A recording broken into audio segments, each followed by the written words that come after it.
노아 시대 전 지구적으로 대홍수가 있다 그랬는데 이건 실제 역사적인 사실이에요. 첫 번째 궁금한 것은 노아의 때 사람들이 오래 살았다고 하는데 몇 살을 살았단 말입니까?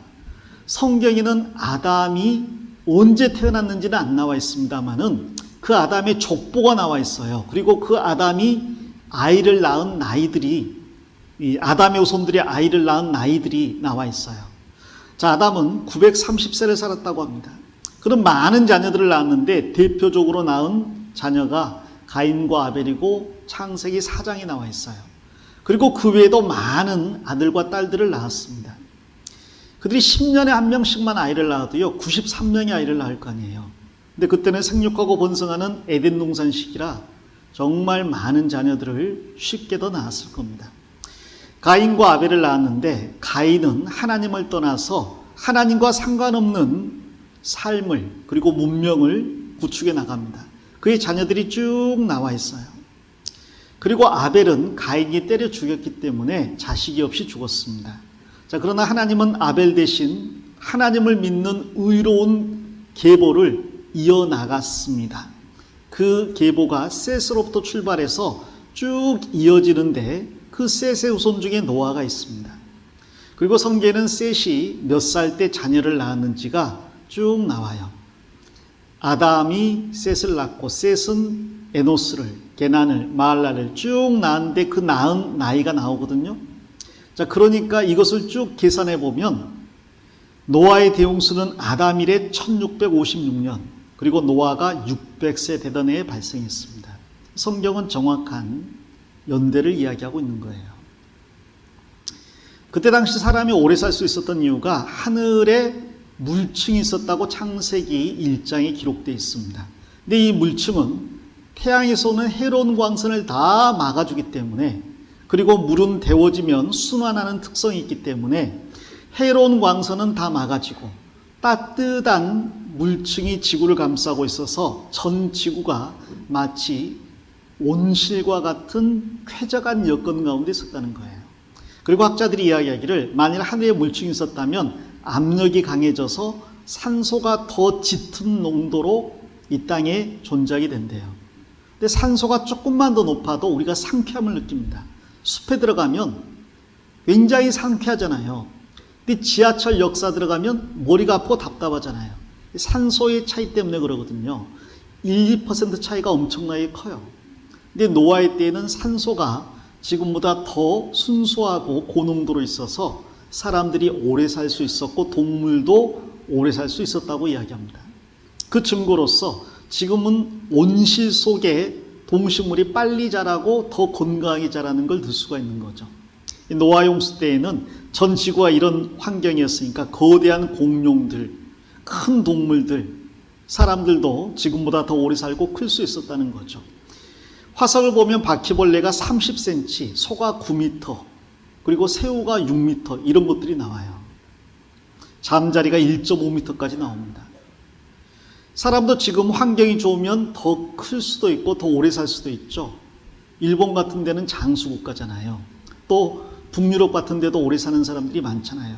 키도 큰 사람들이 많은데 로버트 와들로라는 사람은 키가 2m 72cm였어요. 저는 170이 소원이었는데 이 사람은 거기에 1m 이상 더 크네요. 자, 그런데 고대에는 훨씬 더 큰 사람들이 많았다고 이야기합니다. 이 사람은 스테판 퀘일이란 박사인데요. 이 사람은 노아 홍수 이전에 인류의 최고 문명들이 있었다는 것을 성경을 통해 알고 그 흔적을 찾으려고 아프리카 지역을 여러 곳을 탐사한 사람이에요. 왜 아프리카에 갔을까? 여러분, 이집트 피라미드 스핑크스 같은 것은 지금도 만들기가 어려워요. 그런데 고대인이 그런 걸 만들었잖아요. 그러니까 옛날 사람들이 머리가 나쁜 사람들이 아니었구나. 그리고 또 땅을 파다 보니까 청동기 시대 이전의 지층에서 철기가 나와요. 우리들은 청동기 다음에 철기라고 생각하는데 청동기 이전에 철들이 나오는데 그 철을 또 구조적으로 분석해 보니까 지금과는 대기가 달랐던 때에 만들어진 철기예요. 그래서 노아 홍수 이전에 분명 인류의 문명들이 있었다는 걸 생각하고 이 아프리카 지역, 이 중동 지역을 탐사한 겁니다. 자, 그러면서 자기가 발견해낸 것들을 이 책으로 펴낸 거예요. 이게 지금도 아마존에서 팔거든요. 저도 이걸 사려고 봤더니 가격이 15만 원인가 그래요. 책이 이렇게 크고 칼라판인데 너무 비싸더라고요. 그래서 표지만 제가 따온 거예요. 이 사람이 아프리카에 가서 만난 부족인데 성인들 평균 키가 2m 70이었습니다. 이 사람은 그래서 분명 노아 홍수 이전에 문명들이 존재했다라고 이 책에 자세히 쓰고 있어요. 인간 수명 900살 가능했다 그랬죠. 성경에 나타난 인간의 수명을 계산해 보면 아담이 930세를 살았고 그의 후손들도 거의 900살 이상을 살았습니다. 그런데 노아 홍수 이후 급격하게 수명이 줄어서 지금은 우리가 한 100살 이내로 살고 있잖아요. 이게 범죄 때문에 인간의 수명이 줄어든 겁니다. 자, 두 번째로 방주가 수천 년 전에 만들어졌는데 정말 그렇게 안전했느냐? 제가 좀 전에 말씀드렸죠. 고대 문명이 지금 문명에 비해서 뒤처진 게 아닙니다. 사람이 1000년 살면서 무슨 일 한다고 생각해 보세요. 달인을 만나다. 지금 이걸 몇 년째 하십니까? 예, 제가 지금 800년째 하고 있습니다. 달인 중에 달인이잖아요. 그래서 그때 만든 방주가 대홍수를 견딜 수 있을 만큼 안전하냐? 안전합니다. 그건 우리나라 해군 연구소에서도 입증이 됐어요. 13척의 현대의 배와 노아의 방주를 가지고 실험을 한 결과 최고로 안전한 배라고 입증이 이미 됐습니다. 그리고 그 방주 안에 코로 숨쉬는 육지동물들 한 쌍씩을 수용할 수 있느냐? 수용할 수 있다는 것도 입증이 됐어요. 어떤 사람들은 코로 숨쉬는 동물이 많은데, 근데 이걸 생각하셔야 돼요. 여기 한 쌍이라는 게 영어에 보면 kind거든요. kind라는 것은 species하고 달라요. 무슨 말이냐면 코로 숨쉬는 개를 실어라 그러면 개를 치와와 한 쌍, 불독 한 쌍, 진돗개 한 쌍, 삽살개 한 쌍 이렇게 실을 필요가 없다는 이야기입니다. 개과의 동물 한 쌍씩을 실으면 그 안에서 다양한 종류의 개들이 나올 수가 있는 거예요. 고양이과의 동물 한 쌍 이런 식이죠. 그래서 노아의 방주가 가장 안전한 배라고 우리나라 조선 전문가들도 실험을 통해서 입증하고 발표를 했어요. 외국에서도 굉장히 관심을 가진 이유가 우리나라가 조선공학 세계 1위거든요. 우리나라에서 이걸 실험하고 발표하면 믿을 수 있다고 외국인들도 이구동성으로 이야기합니다. 그리고 방주 안에 동물이 전체 용적의 3분의 1가량만 차고 남은 공간들이 많다는 거죠. 거기에는 식량을 실었다고 성경이 말씀하고 있습니다. 자, 그리고 전 세계적으로 대홍수의 흔적들이 남아 있어요. 전 세계가 물에 잠겼으니까 전 세계가 물에 잠긴 흔적들이 히말라야 산맥, 해면보다 8,000m나 높은데 여기에서 조개 화석들이 나옵니다.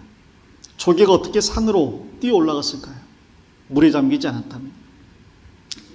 우리나라에서도 자주 볼 수 있는 습곡인데 이게 무엇을 이야기하냐면 이 지층이 오랫동안 형성됐다면 단단하게 굳어버렸겠죠.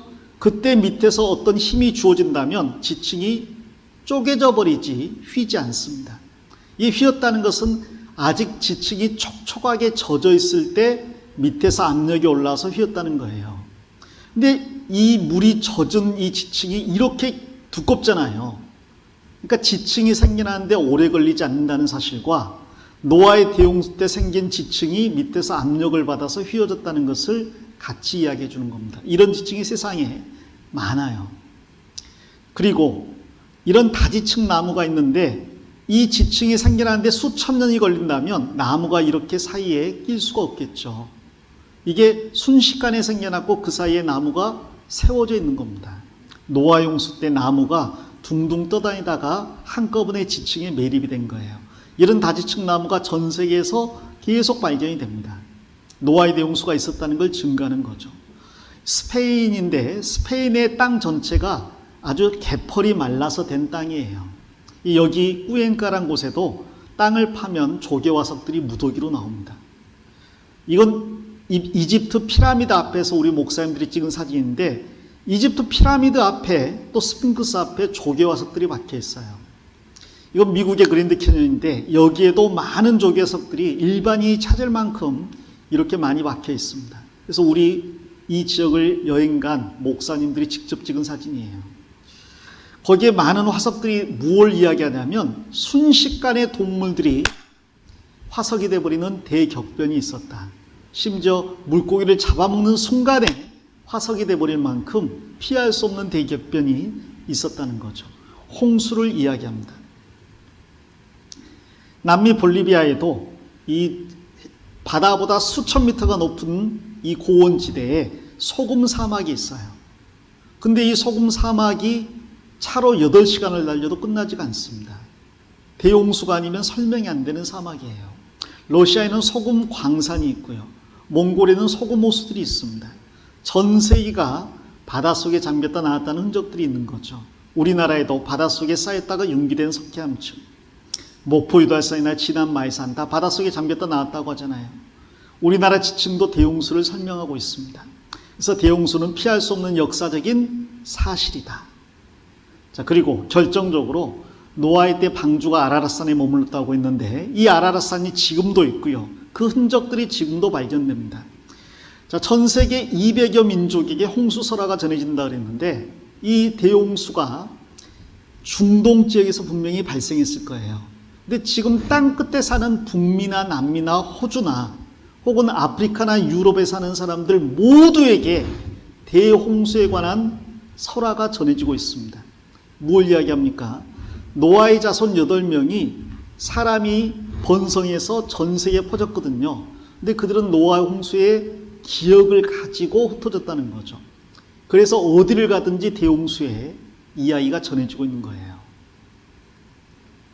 얘가 아라랏산인데 터키와 아르메니아 접경 지역에 있습니다.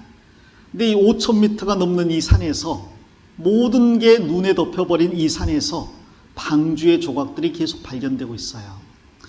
이 산을 옛날 사람들은, 페르시아 사람들은 노아의 산이라고 부르고 터키 사람들은 방주의 산이라고 부르고 쿠르드족은 제난의 산이라고 불렀습니다. 근데 이 산에서 방주를 목격했다는 목격담이 고대로부터 계속해서 전해지는 거예요. 그 책들이 수십 종이 출간이 되어 있습니다. 그리고 인공위성이 노아의 방주가 이 산 얼음 속에 박혀 있다는 것을 1970년대에 발표를 했거든요. 그래서 많은 사람들이 탐사를 갔어요. 그리고 실제로 방주의 파편들을 목격하고 잘 나오기도 하고 떼오기도 했습니다. 또 캠코더로 찍기도 했죠. 예를 들어서 빨래고란 사람이 찍은 캠코더인데 산 꼭대기거든요. 꼭대기에서 숨쉬기 힘들어서 헉헉거리고 있죠. 그런데 눈 속에 나무의 파편이 박혀 있습니다. 문제는 이 산은 나무가 한 그루도 없는 산이에요. 그리고 여기에 박힌 나무가 잣나무인데 터키에서는 자라지도 않는 나무예요. 근데 사람이 손으로 다듬은 거대한 나무가 어떻게 수천 미터 높이의 산 얼음 속에 박혀 있을 수 있을까? 이런 데는 사람이 살 수도 없고 산 적도 없습니다. 근데 분명히 손으로 다듬은 나무고 잣나무고 탄소인데 측정해 보니까 4,500년 이상 된 나무예요. 이게 어떻게 여기에 박혀 있겠어요? 노아의 방주의 파편이 분명하다는 겁니다. 그래서 많은 사람들이 그것들을 연구해 봤더니 정말 잣나무고 역청의 흔적이 있고 나이테가 없고 그리고 수천 년 된 나무다. 수년 전 홍콩 탐사팀이 노아의 방주를 발견했다고 발표한 적이 있고 그래서 우리나라 신문에도 또 우리나라 TV에도 방영이 된 적들이 있습니다. 이것들이 노아의 방주의 구조물이라는 믿을 수 없을 만큼 많은 증거들이 있다.